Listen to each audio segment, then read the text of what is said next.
नमस्कार, आदाब, बहुत बहुत स्वागत है आप सभी का। आप देख रहे हैं मेरा खास कार्यक्रम नजर और नजरिया। मैं हूं आपके साथ बुशरा खानम फहद।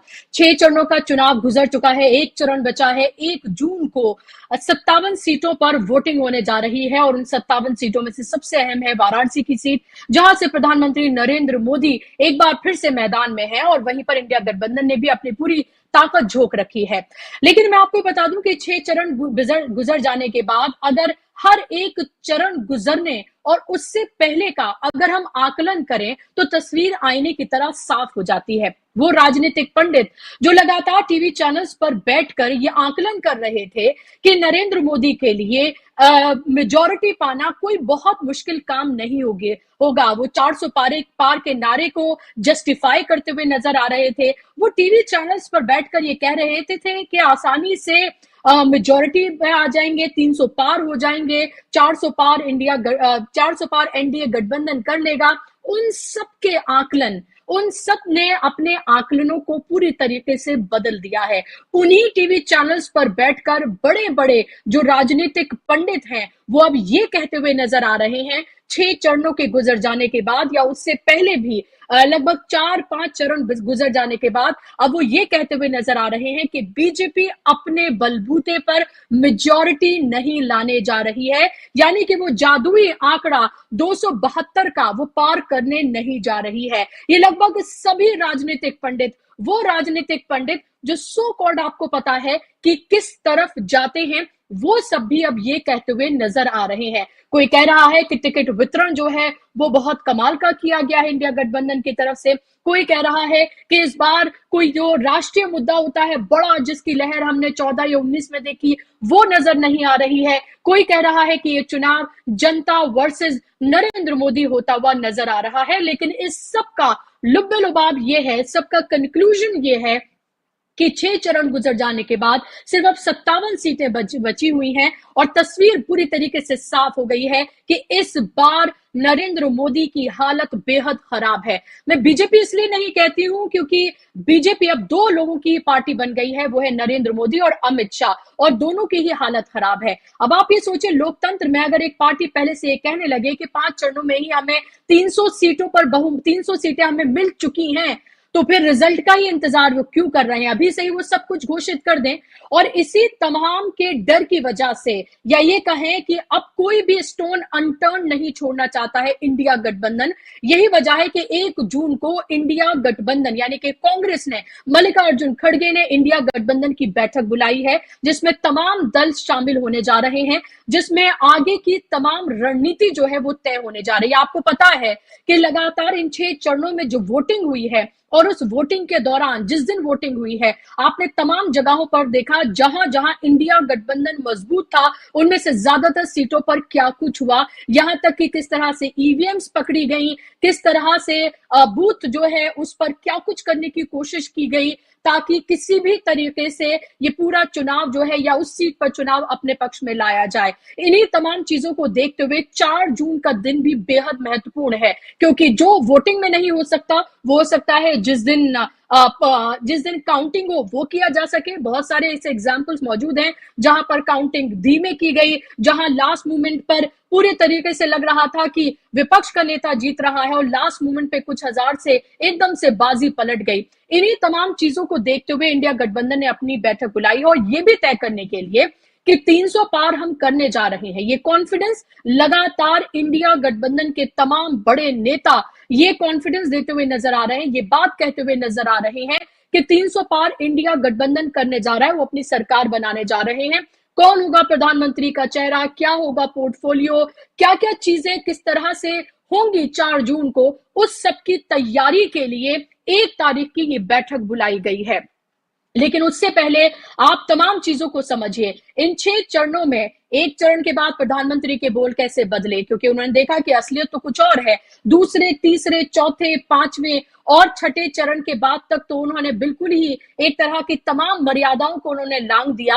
अब वो ये कह रहे हैं कि जो 80 करोड़ लोगों को वो फ्री मुफ्त जो है वो जो अनाज देते हैं, जो तमाम गवर्नमेंट्स में मिलता रहा फूड सिक्योरिटी की वजह से, जो एक एक्ट है जो कि कांग्रेस लेकर आई थी, उसकी वजह से वो कह रहे हैं कि अगर आपको ये दिया जा रहा है और अगर आप उसके बदले बदले में वोट नहीं करेंगे तो क्या आपको वो पुण्य मिलेगा? यानी कि एक तरह से वोटर्स को धमकाने का, उनको इमोशनल ब्लैकमेल करने का हर वो तरीका, हर वो हथकंडा नरेंद्र मोदी की तरफ से, उनकी पार्टी की तरफ से आजमाया जा रहा है ताकि चुनाव को किसी भी तरीके से अपने पक्ष में लाया जा सके, या जो डैमेज कंट्रोल है, उस जो डैमेज हुआ है उसको किसी भी तरीके से कंट्रोल किया जा सके। लेकिन स्थितियां पूरी तरीके से बदल चुकी हैं।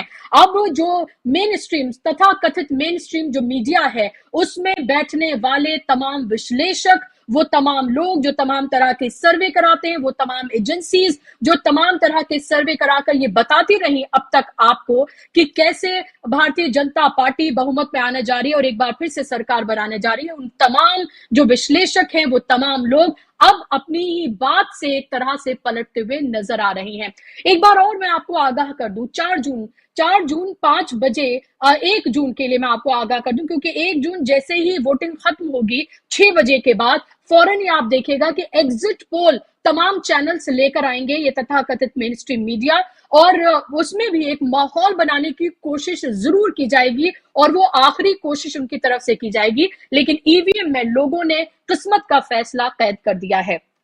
ये चुनाव को किस तरह से देखें, जो पानी इतना बह गया है 6 चरणों में, 1 जून को जो मीटिंग होने जा रही है उसमें क्या कुछ हो सकता है, ये मीटिंग कितनी महत्वपूर्ण है। बिहार में आज राहुल गांधी मौजूद थे तेजस्वी यादव के साथ, और इतनी भीषण गर्मी में जहां 47 और कुछ जगहों पर 50 डिग्री भी टेम्परेचर जो है वो क्रॉस कर रहा है, इतनी बड़ी तादाद में युवा जिस तरह से रैलियों में आ रहे हैं, अखिलेश की, राहुल गांधी की, तेजस्वी यादव की, जो साथ में हो रही हैं, अलग अलग हो रही हैं, वो ये बता रहा है कि पूरी तरीके से ग्राउंड पे माहौल बिल्कुल बदला हुआ है। ये चुनाव असली मुद्दों का चुनाव है, और यही सबसे बड़ी परेशानी है बीजेपी के लिए। इस पर बात करने के लिए मेरे साथ खास मेहमान जुड़ गए हैं, जिनका तारुफ मैं आपसे कराना चाहूंगी। स्क्रीन पर मेहमान को आप ले आइए। मेरे साथ आप देख सकते हैं सीनियर जर्नलिस्ट हैं, जाना माना चेहरा है, केपी मलिक जी मेरे साथ जुड़ गए हैं। केपी मलिक जी, बहुत बहुत स्वागत, आपका इस्तकबाल। इससे पहले मैं आपसे ये बात करूं कि ये 6 चरण जो गुजर गए हैं और 57 सीटें जो बची हुई हैं, आप बहुत सारी जगहों पर आप खुद गए हैं फिजिकली, बहुत सारी जगहों पर आपने लोगों से आपने बात की है, और एक जो आपका ट्वीट है अभी जो फिलहाल बहुत वायरल हो रहा है, उसकी भी मैं बात करूंगी, जो आपने उसमें लिखा है और कहां से आपके पास वो खबर आई, उसके बारे में हम बात करेंगे। लेकिन ये जो 1 जून की जो बैठक होने जा रही है, जो इंडिया गठबंधन की बैठक है, और 1 जून को ये बुलाई गई है, 4 जून से पहले की तमाम तरह की स्ट्रैटेजी बनाने के लिए, इसको कितना महत्वपूर्ण आप मान रहे हैं? जो इंडिया गठबंधन ये कह रहा है कि हम 300 पार करने जा रहे हैं, हम सरकार बनाने जा रहे हैं, जिस कन्विक्शन से वो कह रहे हैं, और राहुल गांधी तो कहते हैं कि 150 पार भी मुश्किल है उनके लिए। वो कहते हैं कि साउथ में साफ और नॉर्थ में हाफ। अब 6 चरण गुजर जाने के बाद सिर्फ 57 सीटें बची हैं, आपको क्या लग रहा है? मुसरा जी, मुझे लगता है कि अब तो हाथी निकल चुका है और हाथी की पूंछ खाली बची हुई है, और गंगा में बहुत पानी बह चुका है। हम लोग तो शुरू से ही ये बात कर रहे हैं कि भारतीय जनता पार्टी की स्थिति बहुत अच्छी नहीं है, और ग्राउंड पे करंट डिफरेंट है। मैं लगातार आपको कहता रहा हूं कि तमाम वर्ग भारतीय जनता पार्टी की सरकार से नाराज हैं।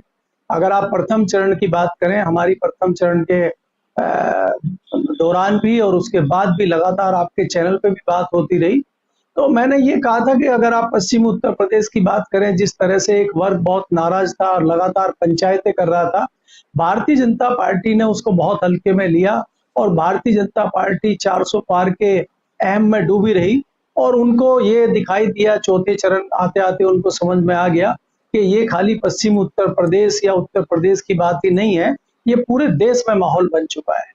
इसके अलावा अगर आप देखें, जो दूसरा महत्वपूर्ण कारण इसका मैं मानता हूं कि जिस प्रकार से ये संविधान बचाने का मुद्दा जमीन पे पहुंचा है, कई लोगों ने कहा है कि 400 पार इनको क्यों चाहिए, तो इनके सांसदों ने, उम्मीदवारों ने कहा कि 400 पार हमें इसलिए चाहिए कि हमें संविधान बदलना है।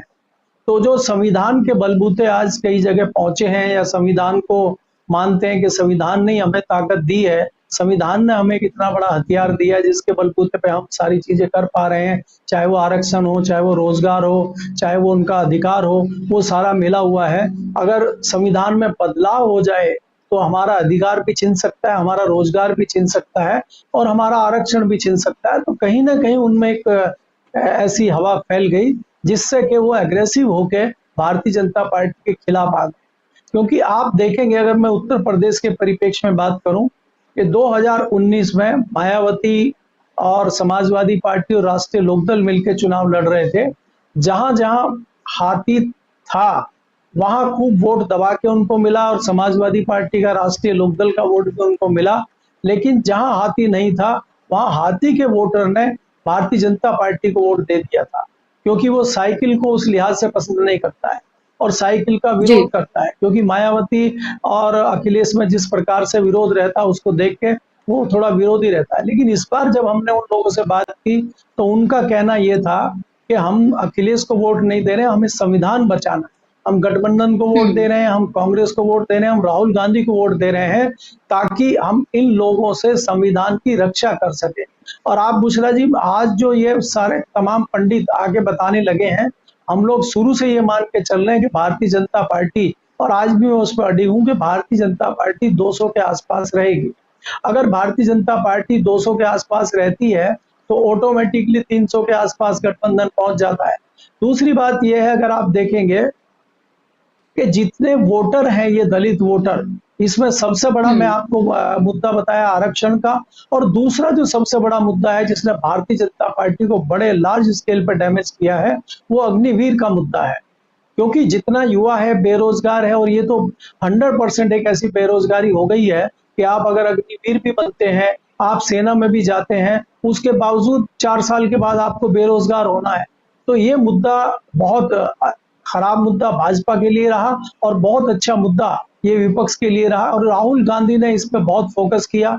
आरक्षण के मुद्दे को भी जिस प्रकार गठबंधन ने और कांग्रेस ने भुलाने की कोशिश की, तो मैं ये कहूंगा कि महागठबंधन इस मुद्दे को और भाजपा की इस बड़ी लापरवाही को भुनाने में कामयाब रहा और जनता तक पहुंचाने में कामयाब रहा। और उसी का नतीजा है कि आज भारतीय जनता पार्टी जिस दुर्दशा पे खड़ी हुई है। इसके अलावा एक और मैं महत्वपूर्ण कांड बुशरा जी मानता हूं कि जिस प्रकार से इस बार भारतीय जनता पार्टी ने टिकट वितरण किया है, वो झलक दिखाता है कि सिर्फ और सिर्फ अमित शाह की मर्जी से टिकट दिए गए हैं। नीचे से कोई उनका रिपोर्ट नहीं लिया गया है। जैसे इनके यहाँ एक प्रचलन होता है कि डिस्ट्रिक्ट से रिपोर्ट आती है, उस लोकसभा क्षेत्र से रिपोर्ट आती है, वहां का जिलाध्यक्ष, वहां का जो इनका संघ का सर्वे सर्वा होता है, और बीजेपी के 3-4 ऐसे लोग होते हैं, उन 3-4 लोगों की एक रिपोर्ट आती है और वो 3 नाम चुन के भेजते हैं कि 3 इनमें से किसी एक को आप दे दीजिए। इस बार कोई इस तरह का फॉर्मूला भारतीय जनता पार्टी में नहीं चला। अमित शाह जी ने जिसको चाहा दिया है, जिसको चाहा नहीं दिया है, इस तरह का फॉर्मूला हुआ है। उससे भी भारतीय जनता पार्टी को बड़ा नुकसान मैं खासकर उत्तर प्रदेश और देश के दूसरे राज्यों में भी मानता हूँ। जी बुशरा जी बिल्कुल, ये आपने बहुत महत्वपूर्ण बात कही है। और क्योंकि ये खुद मैंने ग्राउंड पे जाकर देखा है कि बहुत सारी जगहों पर जहां पर लोगों का ये कहना है, जहां कैंडिडेट्स को रिपीट किया गया है, यानी कि जो एमपी थे 2019 में या जो 2014 और 19 में रहे और फिर से 24 में जिनको कैंडिडेट बनाया गया, क्योंकि आप ये देखें ग्राउंड पे बहुत बड़ी तादाद में जो है वो एंटी इनकम्बेंसी, एक बड़ी एंटी इनकम्बेंसी है। और खासतौर पर वो जो एक मैजिक चलता था नरेंद्र मोदी के नाम का, कि चाहे आप किसी को भी खड़ा कर दें, नरेंद्र मोदी के नाम पर जीत जाया करते थे। 14 और 19 में यही हुआ, लेकिन 24 में वो नरेंद्र मोदी मैजिक काम नहीं कर रहा है। और इसीलिए लोग बहुत सारी सीटों पर, लोकल मुद्दों पर लोग वोट कर रहे हैं, कैंडिडेट के नाम पर लोग वोट कर रहे हैं। क्योंकि जो कैंडिडेट्स भी रहे, जो एमपीज रहे, उन्होंने सोचा उन्हें काम करने की क्या जरूरत है, नरेंद्र मोदी के नाम पर उन्हें वोट मिल जाता है, तो वो झांकने भी नहीं गए। और ये भी बहुत बड़े पैमाने पर देखने के लिए मिल रहा है, और ये उत्तर प्रदेश में सबसे ज्यादा देखने के लिए मिल रहा है। जिस तरह से अखिलेश यादव ने, राहुल गांधी ने टिकट बंटवारा किया, टिकट बांटे, जनरल सीट पर उन्होंने दलित चेहरों को उतारा, जो उन्होंने जिस तरह के जातीय समीकरण का, सोशल इंजीनियरिंग का जो बहुत ख्याल उन्होंने रखा, और सिर्फ ये उत्तर प्रदेश ही नहीं, बिहार में भी जो तेजस्वी यादव और कांग्रेस और लेफ्ट पार्टीज ने किया है, उसका फायदा बहुत बड़े पैमाने पर देखने के लिए मिल रहा है। जो MY फैक्टर की बात की जाती थी, चाहे वो बिहार में हो या फिर उत्तर प्रदेश में हो, उस पूरे MY फैक्टर को, यानी मुस्लिम यादव फैक्टर को पूरी तरीके से इस बार काटा है और जिस तरह का टिकट वितरण किया है वो एक बड़ा फायदा होता हुआ नजर आ रहा है। आप भी ये मानते हैं केपी मलिक जी, चाहे हम बिहार की बात करें, उत्तर प्रदेश की बात करें, वो MY फैक्टर जो है उसको ध्वस्त किया है कहीं ना कहीं। और टिकट जिस तरह से बांटे गए हैं जनरल सीट पर, उन्होंने या तो SC चेहरे को जो उतारा है, इसी तरह से हमने देखे कि जो सोशल इंजीनियरिंग की है, मैंने खुद जगहों पर, कई जगहों पर देखा, खासतौर पर मेरठ की मैं बात करूंगी, लोग वहां बहुत खुश थे।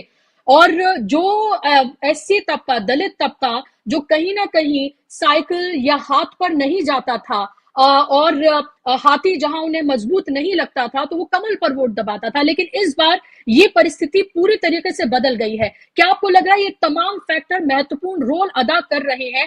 और अगर 35 से 40 सीटें इंडिया गठबंधन की अगर उत्तर प्रदेश से आ जाती हैं, तो फिर तो कमाल हो जाएगा।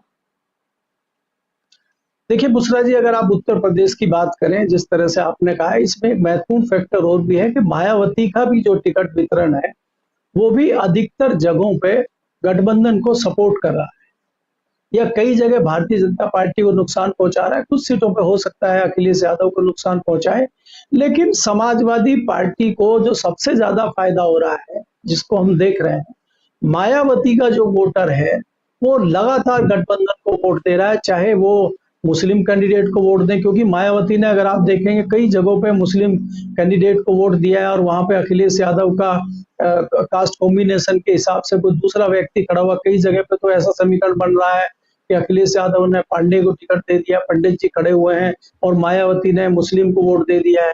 लेकिन इन परिस्थितियों में भी हमारे पास खबरें ये है, हमारी जिनसे बात हो रही है, कि मायावती का वोटर भी मुसलमान कैंडिडेट को वोट ना देके, और मुस्लिम समाज भी मुसलमान को वोट ना देके, वो गठबंधन के उम्मीदवार को वोट दे रहा है। वो जानता है कि मायावती का जो उम्मीदवार है वो इस बार जीतने नहीं जा रहा है।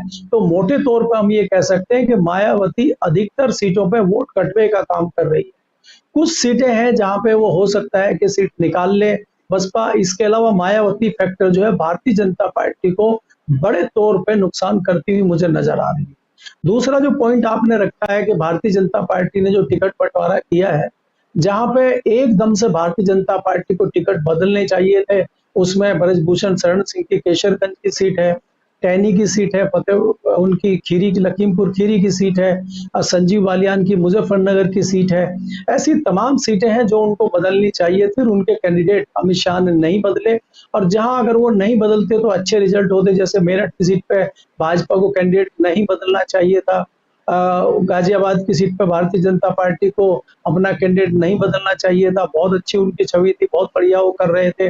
तो ऐसी जगहों पे टिकट बदल देना, और कई जगहों पे जहां बदलना चाहिए था वहां ना बदल देना, तो आपकी इस बात की पुष्टि करता है कि नरेंद्र मोदी के नाम पे जहां से भी हम किसी को भी खड़ा कर देंगे वो जीत के आ जाएगा। लेकिन बुशरा जी, वो हवा 2019 में खत्म हो चुकी है।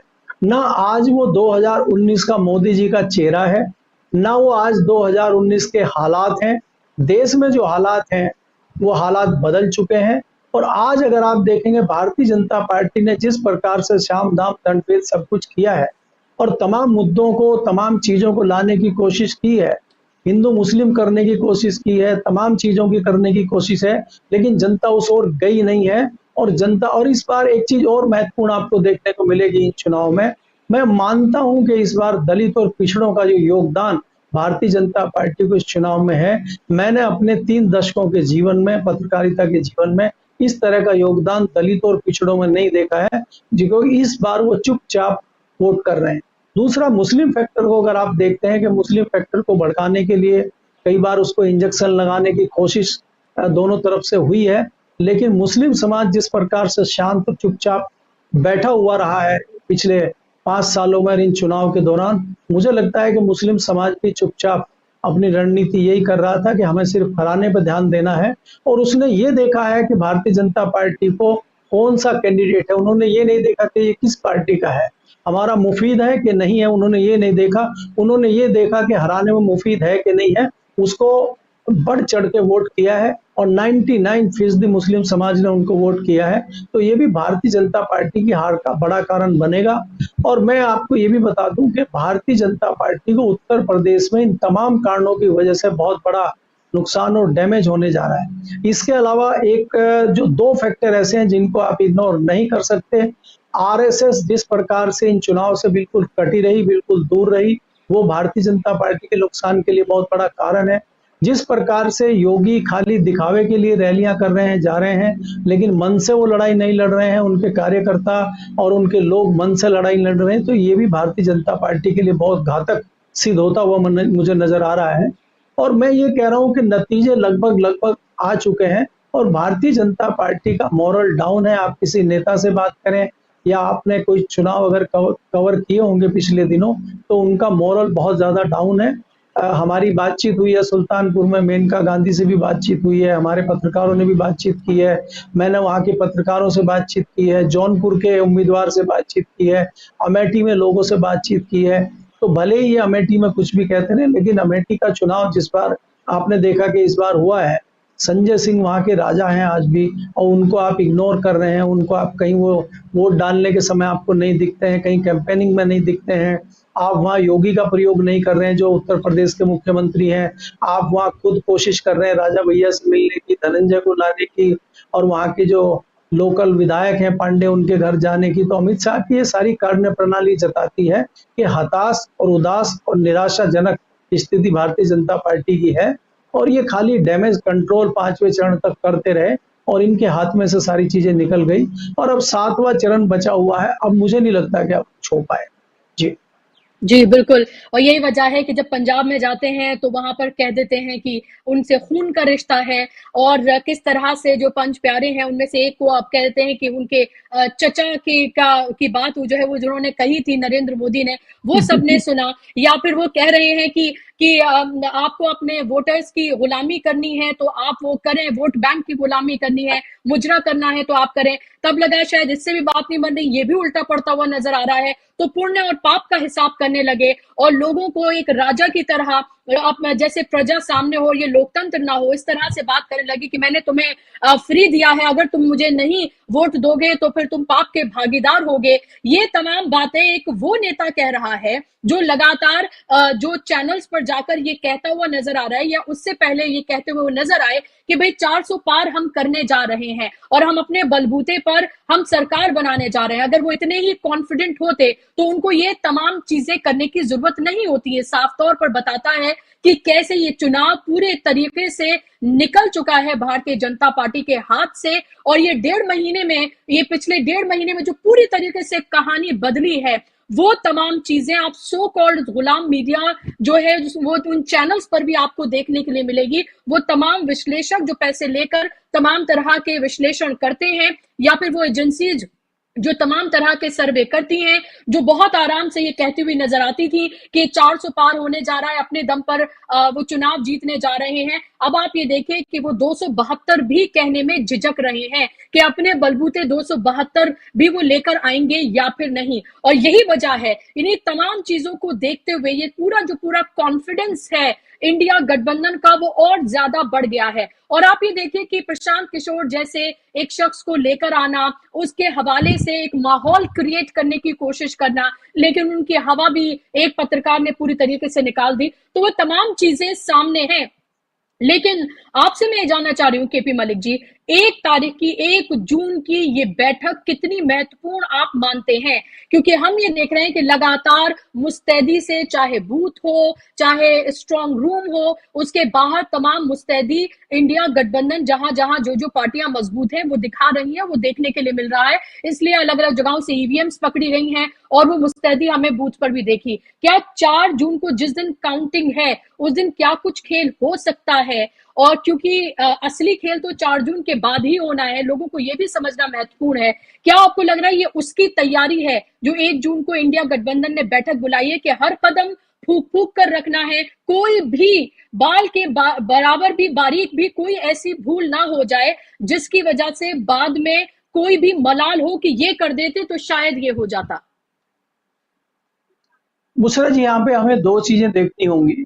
जिस प्रकार से, एक तो मैं पहले टिप्पणी इस पे करना चाहता हूँ जो आपने प्रधानमंत्री जी का आजकल जो भाषण चल रहे हैं उस पर एक छोटी सी टिप्पणी मैं ये करना चाहता हूँ कि प्रधानमंत्री जी पिछले कुछ दिनों से जिस प्रकार के शब्दों का प्रयोग कर रहे हैं, और वो प्रधानमंत्री पद की गरिमा को गिराता है जिस प्रकार से उन्होंने, और एक हिसाब से उन्होंने जताने की कोशिश की कि मैं 80 करोड़ लोगों को राशन दे रहा हूं और अगर आप वोट नहीं देंगे तो आपको पुण्य नहीं लगेगा। तो ये एक नेगेटिविटी है जो जनता में जा रही है।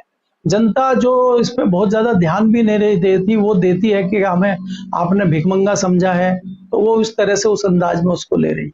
इसके अलावा मुझे लग रहा है प्रधानमंत्री जी का जो एक भाषण था, तो जो सबसे ज्यादा रिएक्शन उसका जनता में हुआ है और उसको हम लोग थोड़ा सा भूल जाते हैं। सबसे बड़ा भाषण ये दिया कि 10 साल से जिनके नाम पे प्रधानमंत्री जी विपक्ष की भर्त्सना झेल रहे हैं, विपक्ष उनके ऊपर वार करता रहा है, अडानी अंबानी का, और ये इन्होंने खुद ही अडानी अंबानी के खिलाफ भाषण देके और ये कह दिया कि अडानी अंबानी काला धन जो है वो टेम्पो में भर के कांग्रेस को पहुंचा रहे हैं, राहुल गांधी को पहुंचा रहे हैं। तो इसका बड़ा रिएक्शन हुआ है कि इन्होंने अपनी दो बातों का खंडन खुद ही कर दिया कि आपने कहा कि हमने नोटबंदी लाके काला धन खत्म कर दिया है, तो इसका मतलब काला धन है। और दूसरा ये है कि आप अडानी और अंबानी के विरोध में बोल रहे हैं, तो इसका मतलब अडानी अंबानी आपको सहयोग नहीं कर रहे हैं और वो समझ चुके हैं सत्ता बदल रही, इसलिए वो कांग्रेस के साथ जा रहे हैं। तो ये चीजों का बहुत ज्यादा रिएक्शन धरातल पे हुआ है। तो इस तरह के प्रधानमंत्री ने जितने भाषण दिए, जितनी एक्टिविटी की है, वो इनको लाभ पहुंचाने के अलावा नुकसान ही इनको किया है। आपने देखा ऐसा ही इनको प्राकृतिक नुकसान कर्नाटक में हुआ, ऐसा ही इनको नुकसान आपने देखा होगा पिछले दिनों उड़ीसा में हुआ, जिस प्रकार से इनके राष्ट्रीय प्रवक्ता हैं पात्रा साहब, उन्होंने इतना बढ़िया देखिए बताया कि भगवान भी इनके भक्त हैं। तो अब ये मठाधीश बन गए, ये कुछ भी कह सकते हैं। और कुछ दिन पहले प्रधानमंत्री ने कहा था कि वहां के जो मुख्यमंत्री हैं, जो लगातार पिछले 20 साल से मुख्यमंत्री हैं, और तमाम जिलों के नाम नहीं बता सकते, आप उन्हीं के गठबंधन के साथ मिलकर चुनाव लड़ रहे हैं, उन्हीं पर कटाक्ष कर रहे हैं, तो वहां की जनता ने इसको भी नेगेटिव किया है। तो ये कई सारी चीजें हैं जो प्रधानमंत्री के पद की गरिमा को भी गिराती है और इनको नुकसान भी करती है। अब आपने जो दूसरा सवाल पूछा है कि गठबंधन की जो बैठक हो रही है बहुत अच्छे समय पर हो रही है और गठबंधन अपने तरीके से बहुत अच्छा चुनाव लड़ रहा है, लेकिन हमें ये नहीं भूलना चाहिए कि ये चुनाव गठबंधन से ज्यादा जनता लड़ रही है। चाहे वो बूथ हो, चाहे वो कंट्रोल रूम हो, चाहे वो डार्क रूम हो, जो भी हो, जो रक्षा वहां पे कर रहे हैं, जो कार्यकर्ता हैं, जनता है, उनके उनके हाथ में एक बहुत बड़ा हथियार है। जो ये हथियार है, मोबाइल रूपी हथियार है, वो कुछ भी ना करें, खाली वीडियो बना लें, तो एक बहुत बड़ी लड़ाई को आधा लड़ाई जीत ली है, ये माना जाता है। अगर आपका वीडियो बन गया तो आपने आधी लड़ाई जीत ली, ये माना जाता है। तो उसी की जो है उस प्रक्रिया को आगे बढ़ाने के लिए, और लगभग नतीजे सबको समझ में आ गए हैं कि भारतीय जनता पार्टी अगर 200 के आसपास घूम रही है तो बहुमत भी आता दिख रहा है, तो उस पर भी चर्चा करने के लिए। और 1 तारीख से 4 तारीख तक का जो समय है, इस पे हमें क्या क्या तैयारियां करनी चाहिए, क्योंकि इसके बाद 4 तारीख के बाद एक नया खेला मुसरा जी शुरू होगा। हाउस राइडिंग भी शुरू हो जाएगी। अगर कुछ उनको 10-20 सांसदों की कमी रहती है तो शाम दाम दंड भेद वहां पे भी शुरू हो जाएंगे। तो हमें उसकी तैयारियां कैसे करनी है, अगर ये परिस्थितियां बननी है तो हमें इसकी तैयारियां कैसी करनी है। तो इन सब गुणा भाग पे गठबंधन अपनी मीटिंग करेगा। और जिस प्रकार से मुझे लग रहा है कि कांग्रेस के बाद उसमें अखिलेश यादव हों या ममता बनर्जी हों, हालांकि मुझे लगता है कि अखिलेश यादव बड़े नेता बन के उभर सकते हैं, जो सबसे अधिक सांसदों के साथ दिल्ली पहुंच सकते हैं। तो उस प्रक्रिया पर भी वहां पे बातचीत होगी। तो ये मेन मुद्दा यही है कि हम 4 तारीख तक जाते जाते और 4 तारीख के बाद एकदम हमारी स्ट्रेटजी कैसी रहे, क्योंकि अगर 4 तारीख के बाद आप थोड़ी ढीला हवाली करेंगे, ढीला ढाली करेंगे, तो उसी दौरान खेल हो जाएगा। इसलिए 4 तारीख को दोपहर के बाद ही बहुत ज्यादा एक्टिव रहना है, सावधान रहना है। उसके लिए चर्चा गठबंधन करेगा, मुझे ऐसा लगता है। जी जी, बिल्कुल। और वो चर्चा करनी बेहद ज़रूरी है। कौन चेहरे रहेंगे, अगर उनकी सरकार जिस तरह से वो कॉन्फिडेंट है, वो कहते हुए नज़र आ रहे हैं, और ये कॉन्फिडेंस हर दल को होना चाहिए। वो अगर आपके अंदर वो कॉन्फिडेंस है, तभी वो आप जनता, अपने कार्यकर्ता, उन सब में वो कॉन्फिडेंस जो है, वो आप डालते हैं। तो ये बेहद महत्वपूर्ण है। और लगातार शुरू से आप ये देखें कि जो बॉडी लैंग्वेज है राहुल गांधी की, और वो लगातार ये बताती रही है और लगातार कॉन्फिडेंस से वो कहते रहे हैं। केजरीवाल ने कहा कि हम 300 पार करने जा रहे हैं इंडिया गठबंधन गठबंधन और अपनी सरकार बनाने जा रहे हैं। अमित शाह पंजाब में मौजूद थे और पंजाब में वो कह रहे थे कि अगर हमारी सरकार जो है वो दोबारा अगर बन जाती है तो पंजाब में कैसे वो सरकार गिरा देंगे, पंजाब में उनकी सरकार नहीं रहेगी आम आदमी पार्टी की। ये भगवंत मान की वो बात करते हुए नजर आ रहे हैं। तो आप ये सोचिए वो देश के गृह मंत्री हैं और वो किस तरह की बातें करते हुए नजर आ रहे हैं, क्योंकि उन्होंने ये सारे एग्जाम्पल उनके पास हमारे सामने मौजूद है। कहां कहां बनी हुई सरकारों को गिराकर भारतीय जनता पार्टी ने अपनी सरकार बनाई है। और भारतीय जनता पार्टी को कम आंकने की भूल, हिमाकत मुझे लगता है कोई भी दल, कोई भी नहीं करना चाहेगा। 10 सालों में जो कुछ देखा गया है, जिस तरह की सियासत देखी गई है और जिस हद दर्जे से गिरकर सियासत की गई है, या फिर चुने हुए मुख्यमंत्रियों को जिस तरह से जेल भेजा गया है, जिस तरह से देश की सबसे बड़ी अपोजिशन पार्टी के अकाउंट सीज किए गए, जो कुछ भी किया गया है भ्रष्टाचार के नाम पर, वो सबके सामने है। और आज भी प्रधानमंत्री किसी चैनल को उन्होंने इंटरव्यू दिया है, उस इंटरव्यू में कह रहे थे कि पहले कोई भ्रष्टाचारी होता था तो उसके साथ कोई खड़ा होना पसंद नहीं करता था, अब कंधे पे लेकर घूम रहे हैं। उनसे पूछे कि तमाम भ्रष्टाचारियों को तो उन्होंने अपने ही गठबंधन में या अपने दल में शामिल उन्होंने कर लिया है, उनको लेकर कंधों पे बिठाकर वो खुद घूम रहे हैं। उनके पास जो वॉशिंग मशीन में उसमें धोकर उन्होंने सबके पाप जो है वो धो दिए हैं। ये ताज्जुब होता है कि आखिर कहां से ये कॉन्फिडेंस ये लेकर आते हैं प्रधानमंत्री जी, इतना झूठ बोलने का कि रैलियों में कुछ और बोलते हैं, इंटरव्यूज में कुछ और बोलते हैं। तथ्य सामने है लोगों के कि कैसे एक दर्जन से ज्यादा, बल्कि उससे भी कहीं ज्यादा नेता हैं जो जिनके ऊपर बड़े बड़े भ्रष्टाचार के आरोप थे, जो उनकी पार्टी में शामिल हैं या उनके साथ गठबंधन में है, और फिर वो ये कहते हैं भ्रष्टाचार और परिवारवाद की वो बात करते हुए नजर आते हैं। यही तमाम चीजें हैं जो खुलकर धुलकर बिल्कुल लोगों के सामने आ गई हैं, और तमाम जो चेहरा था, जो नकाब था, वो पूरी तरीके से उतर गया है और लोगों को अब साफ तौर पर पता है कि कथनी और करनी में जमीन आसमान का फर्क है। ये चुनाव केपी मलिक जी, क्या रोजी रोटी का चुनाव, यानी कि बेरोजगारी, महंगाई, अग्निवीर, आरक्षण, संविधान को बचाना, लोकतंत्र को बचाना, ये वो मुद्दे हैं जिन पर आपको लग रहा है कि लोगों ने जमकर वोट किया है। और यही वजह है कि प्रधानमंत्री को बार बार ये कहना पड़ रहा है कि कोई भी SC ST का आरक्षण जो है वो खत्म नहीं कर सकता है। उनको ये कहना पड़ रहा है कि अब बाबा साहब भीमराव अम्बेडकर खुद भी आ जाएं तो भी संविधान जो है वो बदल नहीं सकते हैं। लेकिन उनके तमाम नेता ये कहते हुए नजर आ रहे हैं कि 400 सीटें क्यों चाहिए। और अब तो खुद प्रधानमंत्री 400 की बात, क्या 300 की बात भी करते हुए नजर नहीं आते हैं। क्या आपको लग रहा है जिस तरह से राहुल गांधी ने यात्राएं की, जो मुद्दे उठाए, जो घोषणा पत्र तैयार किया, और उसके बाद जो खुद ही प्रधानमंत्री ने सेल्फ गोल किया उस घोषणा पत्र का प्रचार करके, वो तमाम चीजें बहुत ही कारगर साबित हुई इंडिया गठबंधन के लिए और बीजेपी के लिए। ये इस तरह का रिजल्ट जो है वो लेकर आ रही है जिसकी बात हम कर रहे हैं।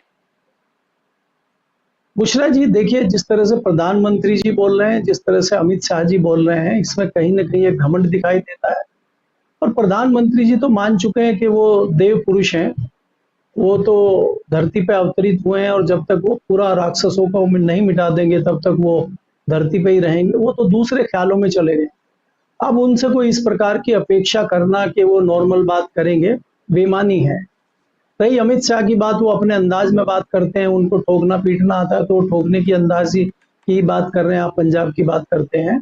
ये तो रही बात उस तरह की कि भारतीय जनता पार्टी की इन तमाम बातों से ही, इन तमाम जुमलेबाजियों से ही जो मेन इनका कोर वोटर था वो इनसे दूर हो गया है।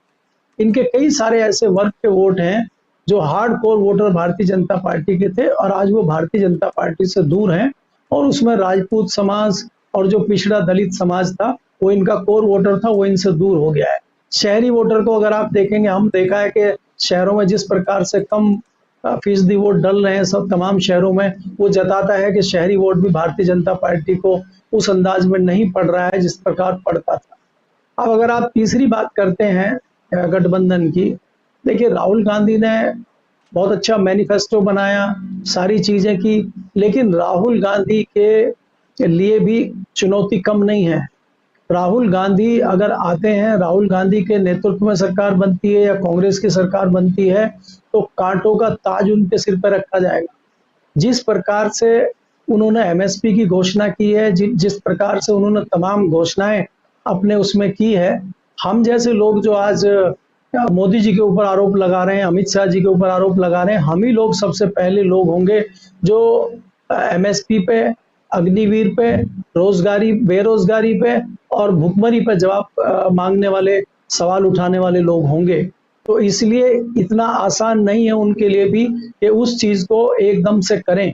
इसलिए इसको गठबंधन को ये बातें ध्यान रखनी चाहिए कि उनको भी बहुत अधिक जुमलेबाजी से बचने की जरूरत है। हालांकि ये चीजें करना बहुत मुश्किल नहीं है, क्योंकि बुशरा जी, मैं अगर आपको बताऊं, जितने विशेषज्ञों या जितने एक्सपर्ट से हमारी बात हुई है, क्योंकि एमएसपी एक बहुत बड़ा मुद्दा है, मैं भी खेती किसानी पे बहुत लिखता हूं, तो मुझे कई विशेषज्ञों ने कहा है कि ये कोई बहुत बड़ा मुद्दा नहीं है। सरकार को जो ये डराते हैं ब्यूरोक्रेट के, 13 लाख 1000 करोड़ का नुकसान हो जाएगा, ये हो जाएगा, वो हो जाएगा, इसमें कुछ नहीं होगा। इनको थोड़ा बैलेंसिंग करना पड़ेगा। आपने 13,000 करोड़ रुपया अगर पूंजीपतियों का कर्ज माफ कर दिया, एक बार उनका कर्ज माफ मत करिए आप, ये 13 लाख में सारे किसानों की एमएसपी भी निपट जाएगी और उनका जो कर्जा है पूरे देश का किसानों का, वो भी निपट जाएगा। कितनी बड़ी राहत किसान समाज के लिए हो जाएगी। तो ये इतना मुश्किल नहीं है। तो इसलिए मैं ये कह रहा हूं कि अगर नीयत साफ होगी और करना चाहेंगे तो कर भी सकते हैं, लेकिन चुनौती बहुत बड़ी है, इतना आसान नहीं है। इसलिए मैं ये कहता हूं कि भारतीय जनता पार्टी जो एक मद में चल रही थी, उनके लोग 400 पार की बात कर रहे थे। आपने कहा अब तो प्रधानमंत्री ने 400 पार कहना, 400 पार तो इन्होंने बहुत दिन पहले बंद कर दिया था।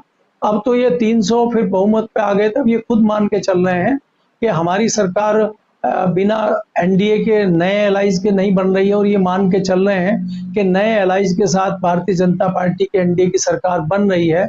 और उन परिस्थितियों में अगर सरकार बनती है, अगर भारतीय जनता पार्टी के 250 से 250 के बीच में नंबर आते हैं, तो उस सिचुएशन में इनको नए एलाइज की जरूरत पड़ेगी और एनडीए को नए पुराने दोस्तों को लाने की जरूरत होगी। चाहे वो पुराने दोस्तों में ममता बनर्जी हो, चाहे शिवसेना हो, चाहे शरद पवार हो, और चाहे वो पंजाब के लोग हों। अगर आप इनको लेके आते, चाहे साउथ के कुछ लोग हों, अगर आप इनको लेके आते हैं, तो जाहिर सी बात है कि वो अमित शाह के और मोदी के नाम पे आपके साथ नहीं आएंगे। तो ऐसी सिचुएशन में संघ और भाजपा किसी दूसरे नेता का नाम आगे कर सकती है। जैसे उनकी पार्टी में कई सर्वमान्य नेता उस प्रकार के, चाहे वो शिवराज हो, चाहे वो गडकरी हो, उस प्रकार से भी संघ एक सरकार बनाने की, साफ सुथरी सरकार बनाने की कोशिश कर सकता है। वाजपेयी स्टाइल में सरकार बनाने की कोशिश कर सकता है। एक ये भी है, अगर उनके नंबर 250 से 250 के बीच में आते हैं, लेकिन अगर 200 या उसके आसपास आते हैं या 200 से नीचे आते हैं, तो निश्चित तौर पे गठबंधन की मजबूत सरकार बनेगी, मेरा ये मानना है। उस दौरान हम ये आज की डेट में कह सकते हैं कि दोनों ही परिस्थितियों में नरेंद्र मोदी और अमित शाह की विदाई मुझे साफ साफ दिखाई दे रही है कि वो सत्ता में नहीं आ रहे। भले ही भारतीय जनता पार्टी सत्ता में आ जाए, लेकिन मोदी जी सत्ता में नहीं आ रहे हैं, ये मैं निश्चित तौर पर कह सकता हूँ। बिल्कुल, क्योंकि ये बात बिल्कुल लग रहा है कि इस बात में बहुत सारे तथ्य हैं, क्योंकि आप ये देखें कि जिस तरह से उन्होंने तमाम जो उनके अलाय थे, चाहे श्रोमणी अकाली दल की हम बात करें, 25-26 साल का उनका गठबंधन था, लेकिन किसानों के जो बिल जो लेकर आए वो 3 काले कानून, उस वक्त उन्होंने उनसे अपना गठबंधन तोड़ दिया। इसके अलावा शिवसेना जैसा जो उनका अलाय रहा, कैसे शिवसेना को 2 हिस्सों में उन्होंने बांट दिया, एनसीपी को 2 हिस्सों में उन्होंने बांट दिया। जो अलाय पार्टनर उनके रहे हैं, गठबंधन का हिस्सा जो पार्टियां रही हैं, उनका हाल क्या किया है वो तो सबके सामने है। उसके साथ साथ जो उनके खुद के नेता हैं, उनका हाल क्या कर दिया है। आप कुछ और छोड़ दीजिए, आप बड़े से बड़ा जो उनका नेता है भारतीय जनता पार्टी का, वो आप देखिए स्टेज पे उनके साथ किस तरह का रवैया होता है, जो कैबिनेट की मीटिंग्स होती है उनके साथ किस तरह का रवैया होता रहा। ना कोई रक्षा मंत्री का ना कोई वकार है, ना किसी फाइनेंस मिनिस्टर का कोई वकार है। सब सिर्फ इन 2 लोगों के आगे नतमस्तक हैं, हाथ जोड़कर उनको रहना पड़ता है, तभी शायद जो उनको पोर्टफोलियो मिला हुआ है वो उनका बरकरार रहेगा। ये स्थिति हो गई है, और इस तमाम स्थितियों से खुद बीजेपी के जो नेता हैं वो पूरी तरीके से त्रस्त हैं, वो खुद बदलाव चाहते हैं। आप ऑफ कैमरा जब ग्राउंड पे जाएं, लोगों से बात करें, तो बीजेपी के खुद के नेता ये कहते हुए नजर आते हैं कि वो नहीं चाहते हैं कि चाहे बीजेपी की सरकार, जाहिर सी बात है वो चाहे बने, लेकिन इन 2 लोगों को वो नहीं चाहते हैं, क्योंकि जो हाल पूरी पार्टी का कर दिया गया है, कार्यकर्ताओं की अहमियत खत्म कर दी गई है, नेताओं की अहमियत खत्म कर दी गई है, कैबिनेट मिनिस्टर्स की अहमियत जो है वो खत्म कर दी गई है। और तानाशाही सिर्फ देश में ही फैलाने की कोशिश नहीं है, बल्कि पार्टी और खुद के गठबंधन में भी फैलाने की कोशिश है, क्योंकि अहंकार सबसे बड़ी चीज होती है। उन्हें अहंकार हो गया है कि वो अजय हो चले हैं और उनको कोई हरा नहीं सकता है। लेकिन इस बार का ये चुनाव सीधे तौर पर लगता है कि ये जनता वर्सेस नरेंद्र मोदी है।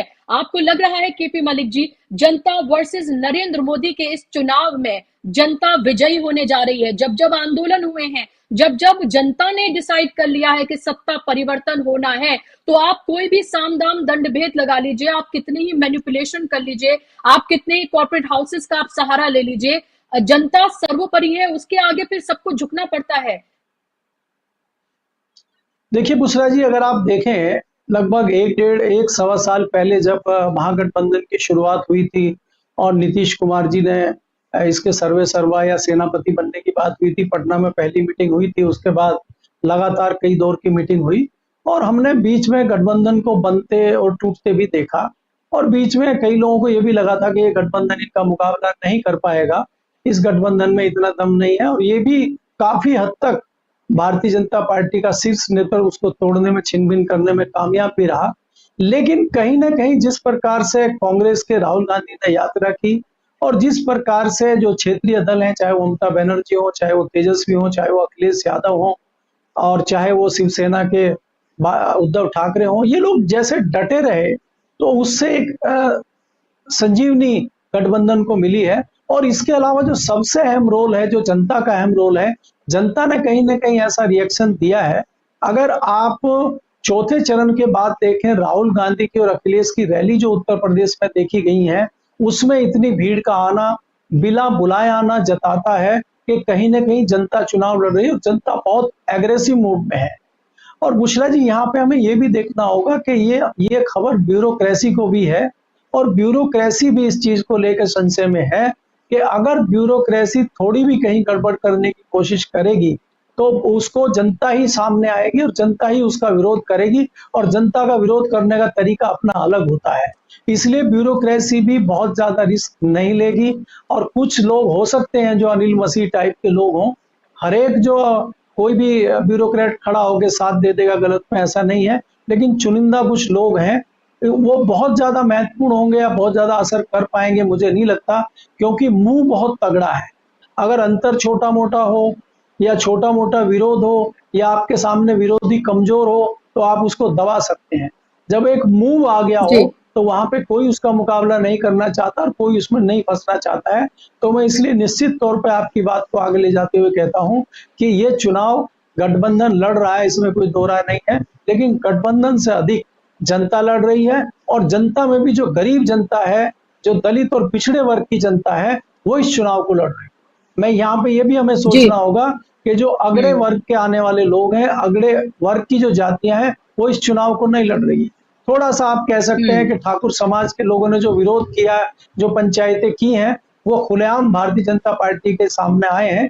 इसके अलावा कोई ऐसा वर्ग नहीं है जो खुल के आया हो। इसमें गरीब और दलित और पिछड़े वर्ग के जो लोग हैं वो लड़ाई लड़ रहे हैं और इसमें जो साइलेंटली उनको सपोर्ट कर रहा है वो मुस्लिम समाज है, मेरा ये मानना है।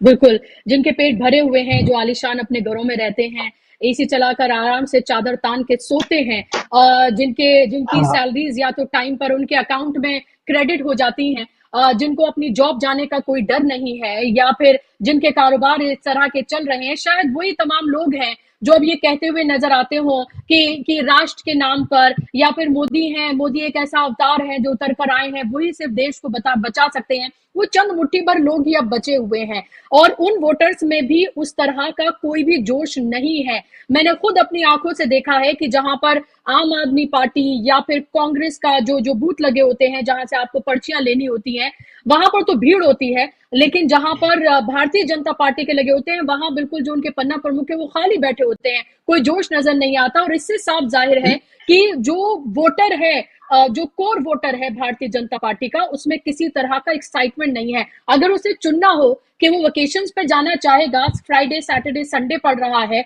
या फिर उसे वोट देने के लिए रुकना है, तो वो वेकेशन चूज करेगा और वेकेशन के लिए वो निकल जाता है। और ये हमने लगातार देखा, यही सबसे बड़ी परेशानी की वजह है और यही वजह है कि मीटिंग्स में मीटिंग अमित शाह ने की, वो खुद अलग अलग जगहों पर गए, रैलियों से इन तमाम बातों को कहा गया, प्रधानमंत्री को लगा ऐसा क्या और वो कुछ जलाने वाला कर दे, बांटने वाला कर दे, कि ताकि उनका वोटर निकल आए और ये सोचे कि अरे अभी तो हमें निकलना है, मोदी जी को बचाना है, हमें इस सरकार को बचाना है। लेकिन वो तमाम कोई भी चीजें काम करती हुई नजर नहीं आ रही हैं, क्योंकि लोगों में, उनके वोटर में जोश नहीं है। और दूसरी तरफ जिन लोगों के लिए ये पूरा चुनाव एक तरह के अस्तित्व का चुनाव है, आरक्षण हमारे और हम जैसे लोगों के लिए हो सकता है कि सिर्फ ये बात कहने के लिए हो, लेकिन जिन लोगों को आरक्षण मिलता है उन लोगों के लिए ये उनके पूरे अस्तित्व की लड़ाई है। और लोकतंत्र और संविधान बचना ये उनके अस्तित्व की लड़ाई है, यह हम सबके लिए बेहद जरूरी है। और यही वजह है कि शायद अब से पहले लग रहा था कि ये सिर्फ डिबेट्स का हिस्सा है,